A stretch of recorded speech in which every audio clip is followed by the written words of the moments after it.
Good morning dear students. मैं आपका नया हिंदी शिक्षक हूँ। मेरा नाम है सैयद। मेरा 3 साल एक्सपीरियंस हुआ है और इस बार यहाँ आपके स्कूल में पढ़ाने के लिए आया हूँ। तो आज हम देखते हैं हिंदी वर्णमाला को लेकर। हिंदी वर्णमाला को लेकर हम आज पाठ पढ़ाएंगे। तो हिंदी वर्णमाला किसे कहते हैं? हिंदी के सभी वर्ण के समूह को हम हिंदी वर्णमाला कहते हैं। यानी किसी एक भाषा अगर रचित होता है तो उसका एक वर्णमाला होती है, उसकी एक व्याकरण होती है। यह भी व्याकरण के अंतर्गत आने वाली पहली एक स्टेप बोलते हैं। उसके अंतर्गत हम हिंदी वर्णमाला को देखेंगे। ऐसा कोई भाषा नहीं है जिसके अंतर व्याकरण नहीं है। व्याकरण के अलावा कोई भाषा नहीं है, लेकिन दुनिया के अंतर्गत यानी संसार के अंतर्गत एक ही भाषा है, उसको व्याकरण नहीं है, वो है चीनी भाषा।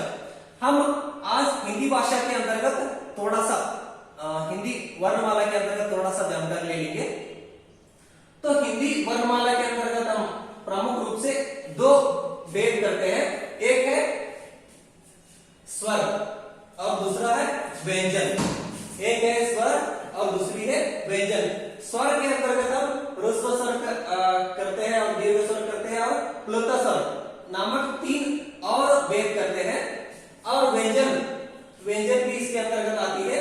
स्वर किसे कहते हैं? स्वर इसे कहते हैं जो अक्षर स्वयं उच्चारित हो। जो अक्षर स्वयं उच्चारित हो उसको हम स्वर कहते हैं। स्वर में प्रमुख रूप से देखते हैं अ, आ, ई, उ, ऋ, ए, ऐ, ओ, औ, अह। इस प्रकार से हम स्वर को देखते हैं। यहां पर स्वर देखने से पहले यानी ये किसी दूसरी शब्दों के या वर्णों के सहाय से ये उच्चारित नहीं होते, वो है व्यंजन। ये व्यंजन क्या करते हैं? स्वरों के सहायता से जो अक्षर जो वर्ण उच्चारित होते हैं हम उसको व्यंजन कहते हैं। वैसे ही स्वर किसे कहते हैं? जो स्वयं उच्चारित हो। उसमें हम प्रमुख रूप से ह्रस्व स्वर को देखते हैं। हिंदी व्याकरण के अंतर्गत हम प्रमुख रूप से 3 ह्रस्व स्वर को देखते हैं। वे है अ, ई और उ। अ, ई और उ, ये है ह्रस्व स्वर। ह्रस्व स्वर इसे कहते हैं सिर्फ एक मात्रा कालावधि के अंतर्गत जो वर्ण कहा जाता है। सिर्फ एक मात्रा कालावधि के अंतर्गत कुछ ही क्षण लेते हैं वे कहने के लिए। एक मात्रा कालावधि के अंतर्गत जो वर्ण जो अक्षर समय लेती है उसको हम ह्रस्व स्वर कहते हैं। और दूसरी है दीर्घ स्वर। स्वर के अंतर्गत आने वाली दूसरी है ह्रस्व स्वर, दीर्घ स्वर। स्वर के अंतर्गत दीर्घ स्वर आते हैं। दीर्घ स्वर इसे कहते हैं जो वर्ण या जो अक्षर 2 मात्रा कालावधि के अंतर्गत यानी ज्यादा समय लेकर उच्चारित हो उसको हम दीर्घ स्वर कहते हैं। जैसे कि आ, ई, उ, ए, ऐ, ओ, औ। ये क्या है? हिंदी भाषा के अंतर्गत आने वाले दीर्घ स्वर होते हैं। और एक है प्लुत स्वर। ये प्लुत स्वर इसमें नहीं है, फिर भी प्लुत स्वर कुछ लोगों के अंतर्गत यानी व्याकरण भाषा विज्ञान को अंतर्गत एक भिन्न मत है। प्लुत स्वर अभी उसके अंतर्गत बहुत ही भिन्न मत है। उसको कुछ लोग लेते भी है और कुछ लोग छोड़ देते हैं। यहां पर आपको सिलेबस तो नहीं है। और हम इसके अलावा अम और आहा को देखते हैं। ये अम और आहा क्या है? योगवाह है। ये भी स्वर के अंतर्गत आते हैं। अम क्या है? अनुस्वार और आहा क्या है? विसर्ग। ये दोनों को हम मिलकर क्या कहते हैं? योगवाह कहते हैं। और उसके बाद में व्यंजन की तरफ हम मुड़ते हैं। व्यंजन किसे कहते हैं? कॉन्सोनेंट्स। व्यंजन यानी कॉन्सोनेंट्स। व्यंजन उसे कहते हैं जो अक्षर यानी जो वर्ण स्वरों के सहायता से किसके सहायता से? स्वरों के सहायता से उच्चारित हो उसको हम व्यंजन कहते हैं। व्यंजन के अंतर्गत हम प्रमुख रूप से स्पर्श व्यंजन को देखते हैं। स्पर्श व्यंजन कुल 25 होते हैं। स्पर्श व्यंजन कुल 25 होते हैं। वे यहाँ है क ख ग घ ङ च छ झ झ ञ ट ट ड ढ न त थ द ध न प प ब भ म। ये सभी क्या है? स्पर्श व्यंजन होते हैं।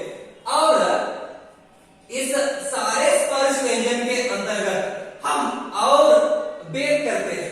यानी एक पहली लाइन दिखाई दे रही है, एक पहली लाइन और तीसरी लाइन, ये क्या होते हैं?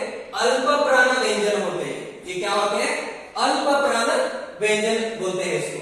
इन दोनों को क्या कहते हैं? अल्प प्राण व्यंजन बोलते हैं। यहां देखिए फर्स्ट लाइन और तीसरी लाइन क्या है? अल्प प्राण व्यंजन होते हैं। और 2, 4, 5, 2, 4 और 5वां लाइन क्या होते हैं? महाप्राण, महाप्राण व्यंजन कहा जाता है। इसको हम क्या कहते हैं? महाप्राण व्यंजन कहा जाता है। हिंदी साहित्य के अंतर्गत आने वाली व्याकरण में और भी अधिक विधाएं करते हैं। कुछ भाषा शास्त्रज्ञों ने करते हैं कि ये फर्स्ट और दूसरी लाइन क्या है, कंपन के आधार पर क्या करते हैं? अघोष व्यंजन करते हैं। और तीसरी और चौथी और पांचवी लाइन को हम सघोष व्यंजन के नाते जानते हैं। देखिएगा इन सारे स्पर्श व्यंजनों में हमें कैसे उच्चारित करनी है? क, सिर्फ क, एक मात्रा कालावधि है, लेकिन ये क में अस्वर है। क व्यंजन में अस्वर है, इसलिए वो क बन गया है। क में अस्वर है, इसलिए वो और दूसरा क। ये क व्यंजन में अ मिलकर महाप्राण क बन गया है। महाप्राण क बन गया है। वैसे ये उच्चारित भी ऐसा करनी है। क, ख, ग, घ, ङ, च, छ, ज, झ, ञ, ट, ठ, ड, ध, न, त, थ, द, ध, न, प, फ, ब, ब, म। ऐसा उच्चारण करना पड़ता है। और उसके बाद में हम य, र, ल, व, य, र, ल, व को देखते हैं। य, र, ल, व क्या होते हैं? अंतस्थ व्यंजन होते हैं। कैसे व्यंजन होते हैं? अंतस्थ व्यंजन बोला जाता है इसको। और उसके बाद में आते हैं श, श, स, ये ऊष्म व्यंजन होते हैं। ऊष्म व्यंजन होते हैं। श, इसको ऐसा उच्चारण करनी है, श, श, यानी हमारे सांस को बाहर निकालनी है, बाहर डालनी है। श, सांप के जैसा श, यो श, श, श, और यह स, श, स। ये भाषा विज्ञान के अंतर्गत ऐसे ही हम इसको पढ़ना पड़ता है। और उसके बाद में ह आती है। ह को हम प्राण मानते हैं, ये एक ही होती है। और ये सब व्यंजन मानते हैं हिंदी साहित्य में। और हिंदी व्याकरण के अंतर्गत हम इसको इन सारे अक्षरों को या वर्णों का व्यंजन मानते हैं। स्वर कुल कितने हैं? 13 होते हैं। और व्यंजन कुल कितने हैं? 33 होते हैं। कुल मिलकर 46 क्या है? हिंदी वर्णमाला है। और इसके अलावा भी और थोड़े व्यंजन होते हैं। यानी क्ष, त्र, ज्ञ, श्र, क्ष, त्र, ज्ञ, श्र, ये क्या है? संयुक्त व्यंजन होते हैं। इसको हिंदी व्याकरण के अंतर्गत निकाला गया है। फिर भी मैं ज्यादा जानकारी के लिए आपको बता रहा हूं। क्ष, त्र, ज्ञ, श्र, ये क्या है? संयुक्त व्यंजन होते हैं। ये कुल 4 होते हैं। और उच्चित व्यंजन कहा जाता है, वे 2 होते हैं। कुल मिलकर हम 51 वर्णमाला के अंतर्गत 51 वर्णमाला को हम देखते हैं। इस प्रकार से आपके इस हिंदी वर्णमाला की जानकारी मिली है। आप सभी को इस अंतर्गत इस अवधि का सभी जानकारी आपको प्राप्त हुई है, ऐसा समझाओ। ठीक, थैंक यू।